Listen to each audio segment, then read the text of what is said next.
Yuta Okkotsu ginamit na ang kanyang Domin expansion para tapusin si Sukuna. Yan nga ang mainit na pangyayaring naganap ngayon sa chapter 249 ng Jujutsu Kaisen, kaya tapusin nyo ang video hanggang dulo dahil walang tapon ang bawat parte ng kabanatang ito. Nagumpisa ang chapter 249 sa isang flashback kung saan makikita natin si Yuta na nakatayo sa harapan ng naputol na ulo ni Kenjaku. Sinasabi ng masamang sorcerer kay Yuta na ang kanyang layunin ay ipapasa niya sa iba. Ang pagbabalik tanaw na ito ay ang eksaktong nangyari sa chapter 243 pagkatapos putulin ni Yuta ang ulo ni Kenjaku. Maya-maya, habang nakatitig ang binatang sorcerer sa ulo ng kanyang katunggali, ipinakita ang walang buhay na katawan ni Kenjaku na nanginginig sa damuhan. Parang may kung anong bagay na gustong kumawala dito na agad din namang naramdaman ni Yuta, kaya tinawag ng binata ang kanyang cursed spirit na si Rika. Nagkakaroon lamang ng ganitong reaksyon si Yuta kapag malakas ang kanyang mga kalaban o di kaya ay alam niyang nasa alanganan siyang sitwasyon. Sa pagtawag ng sorcerer kay Rika, kasabay ding sumabog o bumulwak sa katawan ni Kenjaku ang sangkatarbang cursed spirits na nakakulong sa kanyang katawan dahil sa cursed spirit manipulation. Ang pangyayaring ito ay inaasahan na ni Yuta. Tumama ang teorya natin dito noon na lalabas sa mga cursed spirits na hinuli ng isang cursed user na gumagamit ng cursed spirit manipulation kapag namatay siya o naputulan ng ulo katulad ng nangyari kay Kenjaku. Ang pinakapatunay ng ideyang ito ay ang hindi pagpaslang ni Toji Fushiguro kay Suguro Geto noong inatake ng kriminal ang Tomb of the Star Corridor.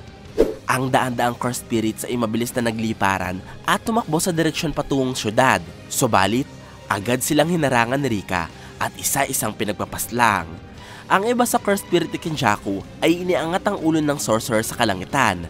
Ginawa niya ito upang makalayo ng bahagya kay Yuta at para matawag si Kogane, ang cursed spirit na namamahala sa Culling Game. Makikita natin sa parating ito si Yuta bitbit si Takaba. Maaaring ito ang kasagutan ng mayakda sa mga nagtatanong kung buhay pa nga ba ang komedyante, sapagkat sigurado akong hindi na susubukang iligtas ni Yuta mula sa sangkatarbang cursed spirits ang katawan ni Takaba kung patay na ito. Ginamit ni Kenjaku ang kanyang mga nakuhang points para makapagdagdag ng batas sa Culling Game. Ito ang rule number 15 na nagbibigay ng pahintulot kay Megumi Fushiguro na simulan ng merging ni Tengen at ng mga tao sa Japan. Ang pagkakaroon ni Megumi na kakayahang umpisahan ng merging ay ang parehong kakayahang pwede rin gamitin ni Sukuna sapagkat ang King of Curses ay kasalukuyang nakasanib sa katawan ng binatang sorcerer. Sinabi ni Kenjaku na matagal na niyang pinalano na magkaroon ng ganitong klaseng insurance, kaya tinapos niya na rin noon ang isang ritual na tinatawag niyang Ritual of Inheritance upang gawing tagapagmana ng merging si Megumi at Sukuna. Matapos niyang sabihin ito, ipinakita ng kabanata na sa gitna ng napakaraming cursed spirits na humahawak sa ulo ni Kenjaku, makikita ang isang bilugang sisidlan na nagkakanlong kay Tengen. Matatandaan na nagawa noon ni Kenjaku na makuha ang tunay na katawan ni Tengen. Meron itong pisikalidad na malapit ang hitsura sa isang normal na tao, pero sa kabanatang ito, makikita natin na parang mas bumata siya sa loob ng sisidlan at unti-unti itong lumiit hanggang sa magmukhang cursed move. Maaaring ang pagbalik ng isang fully developed cursed spirit patungo sa pagiging cursed move ay kasama sa mga kakayahan ng cursed spirit manipulation. Nagulat si Yuta sa kanyang nakita at wala siyang nagawa noong lumipad ang sisidlang nagkukulong kay Tengen patungo sa kalangitan. Hindi na niya ito mahahabol pa, kaya imbes na si Tengen, si Kenjaku ang pinagtuunan ni Yuta ng pansin at sinaksak niya ito sa ulo, diretso sa utak nito. Dulot ng curse technique ni Kenjaku na magpalit ng katawan sa pamamagitan ng paglipat ng kanyang utak sa mga namatay na tao, naniwala ang marami na ang pinakamabisang paraan upang talunin ng sorcerer ay ang pagdurog sa mismong utak nito. Ginawa ito ni Yuta, kaya malaki ang posibilidad na tapos na talaga ang kwento ni Kenjaku. Sa kanyang mga huling sandali, sinabi ng masamang cursed user na hindi siya sigurado kung naging maligaya siya sa 1,000 taon niyang buhay sa mundo. Ganun pa man, masaya siyang si Takaba ang huling nakalaban niya bago ang kanyang kamatayan. Sa mga huling salita ni Kenjaku, sinabi niya na ikaw naman. Posible na ang ikaw naman ay sinasabi ni Kenjaku para kay Sukuna. Maaaring ang ibig sabihin niya ay ang King of Curses naman na makakaranas ng kasiyahan sa pakikipaglaban at kaligayahan sa kanyang buhay. Naniniwala akong para kay Sukuna ang mensaheng ito sapagkat ang sunod na pahina matapos bitawan ni Kenjaku ang kanyang mga huling salita ay ang tagpo na nangyayari sa kasalukuyan kung nasaan si Sukuna na ngayon ay nakikipaglaban sa kararating lang na si Yuta. Tiningnan ni Yuta ang kamay ni Sukuna na pinutol kanina ni Higuruma. unti-unti itong gumagaling sa pamamagitan ng reverse curse technique. Kaya nangamba si Yuta na maaaring anumang oras makapaglabas na si Sukuna ng Domin Expansion. Kung ating babalikan ng chapter 230 ng Jujutsu Kaisen, napinsala ng lubusan ng utak ni Sukuna dahil sa maraming paggamit ng Domin Expansion at dahil sa epekto ng Unlimited Void ni Gojo. Mula sa pangyayaring ito, nahirapan na ang King of Curses na makagamit ng Malevolent Shrine. Maliban sa Domin Expansion, naisip din ni Yuta si Higuruma na nagawang talunin ni Sukuna. Sinabi ng binatang sorcerer na nangyari ito dahil wala siya sa Shinjuku. Tinanong ni Yuta ang sarili kung dapat bang siya na lamang ang nagsagawa ng planong paslangin si Sukuna sa pamamagitan ng Executioner Sword. At pagkatapos ay si Maki ang inasahan nila sa pagpaslang kay Kenjaku. Sinagot ni Yuta ang tanong na ito sa pagkasabing hindi ito maaari sapagkat kailangan nila si Rika sa pagkalaban sa mga car spirits ni Kenjaku.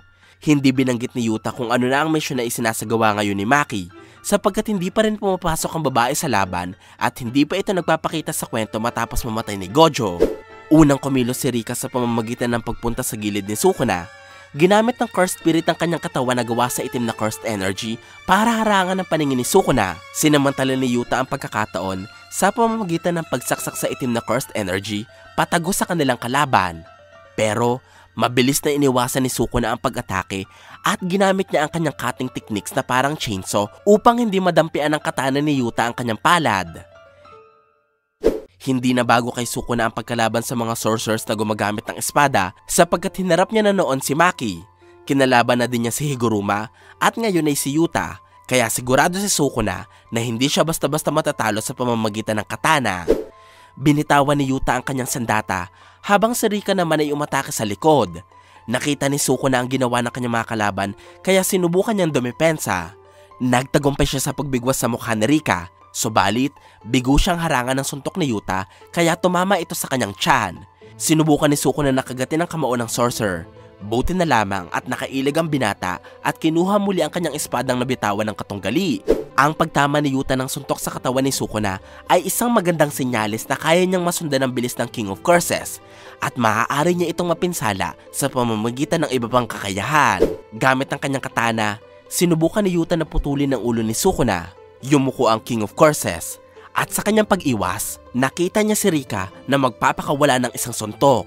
Matagumpay na lumapat ang kamao ni Rika kaya tumalsik ang King of Curses. Pagkakataong sinamantala ni Yuta para bitawan ang kanyang Domin Expansion na may pangalang Authentic Mutual Love. Sa Domin Expansion na ito, makikita natin ang napakaraming sirasirang poste.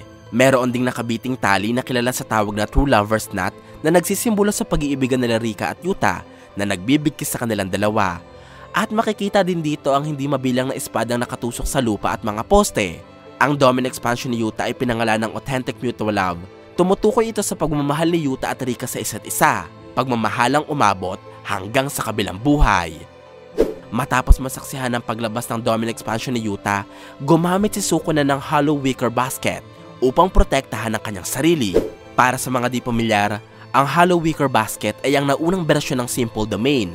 Kadalasan itong ginagamit ng mga sorcerers mula sa nakalipas kagaya ni Registar at Hajime Kashimo upang protektahan ang kanilang mga sarili sa epekto ng sure hit techniques ng mga Domin Expansion. Sa pagkakataong ito, dahil hindi kaya ni Sukuna na makapaglabas ng sarili niyang Domin Expansion, gumamit siya ng Hollow Wicker Basket. Ito ang unang pagkakataon na gumamit siya ng Simple Domain sa pakikipaglaban sa ating mga bida. Nang maikulong ni Yuta si Sukuna sa kanyang Domin Expansion, mabilis siyang tumakbo, humugot ng isang katana na nakatusok sa lupa at iwinasiwas ito sa mukha ni Sukuna. Dumepensa ang King of Curses gamit ang kanyang kamay. Subalit sa hindi inaasahang pangyayari, tumalsik pa rin si Sukuna dulot ng pag-ataking may pangalan na Thin Icebreaker.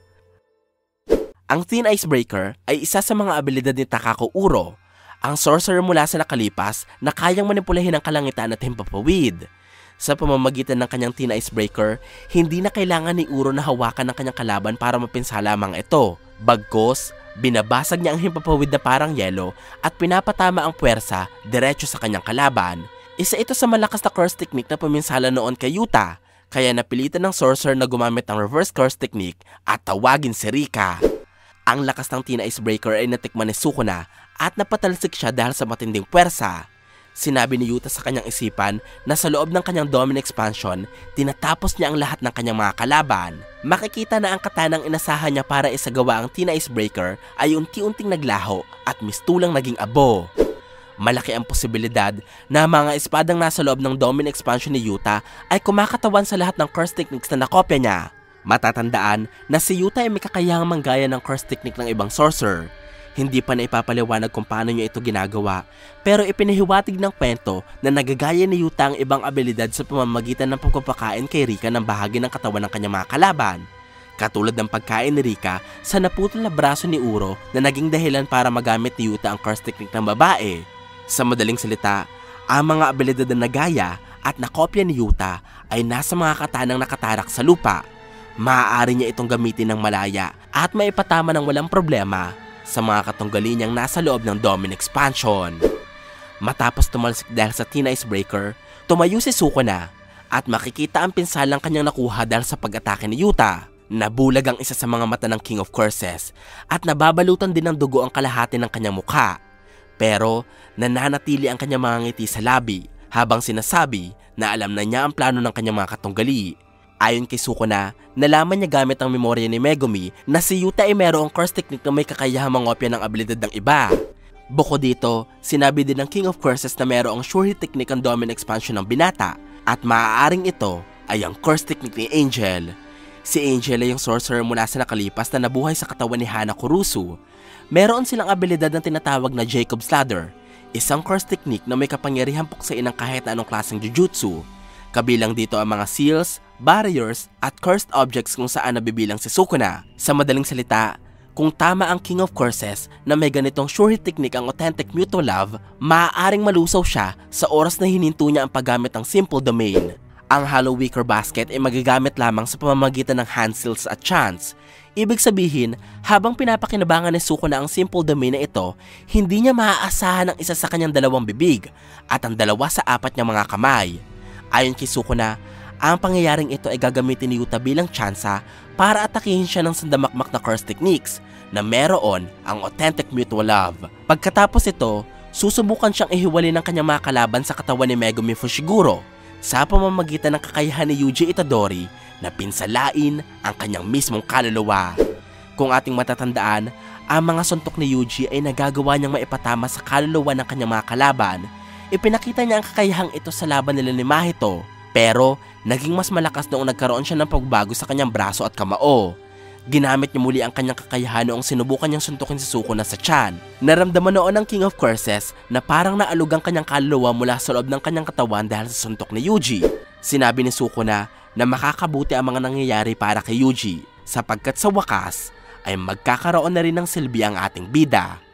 Sa huling parte ng kabanata, ipinakita si Yuta, Rika, Sukuna at Yuji sa loob ng makapangyarihang Domin expansion. Magtatagumpay nga ba ang alyansa ng ating mga bida kontra sa King of Curses? Tama ba si Sukuna sa kanyang hinala ukol sa plano ng kanyang mga kalaban? At may isasagawa nga ba nila Yuta, Rika at Yuji ang kanilang iisang layunin? Ang mga kasagutan sa tanong na ito ay malalaman natin sa susunod na kabanata ng Jujutsu Kaisen.